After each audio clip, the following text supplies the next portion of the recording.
Container पर सियासी गर्मा गर्मी के बाद अब पेश खिदमत है ठंडा ठार शरबत। बहावलपुर के नौजवान ने गैर सियासी कंटेनर निकाल लिया, जहां लोग गन्ने और लीमू का शरबत पीते हैं और ताज़दम हो जाते हैं। यही नहीं, ठंडे जूसेस के साथ दोस्ताना मुलाकातें भी होती हैं।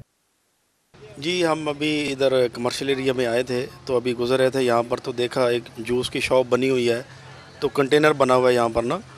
तो मेरे जहन में एक चीज़ आई है कि इस्लामाबाद में भी जिस तरह कंटेनर सियासत हो रही थी, तो मैंने इनसे पूछा आगे, इन्होंने कहा उधर से ही हमने ये सारी चीज़ें ली हैं। बहावलपुर में कंटेनर का नया इस्तेमाल खूब मकबूल हो रहा है। मुख्तलिफ जमातें जितनी भी सियासी हैं वो कंटेनर शो कर रही हैं, और यहाँ पे भी ऐसे अचानक मैंने ये कंटेनर देखा, रुका हूँ, लेकिन ये बिल्कुल उनसे मुख्तलिफ है। कंटेनर पर मशरूबात की फरोख्त से जहां इसके कारोबार को नया रुख मिला है, वहीं बड़ों के साथ साथ बच्चे भी जूस का लुत्फ उठाने पहुंचते हैं। मालिकान का कहना है कि जो भी यहां आता है बस यहीं का होकर रह जाता है, लेकिन इसके लिए आजमाइश शर्त है।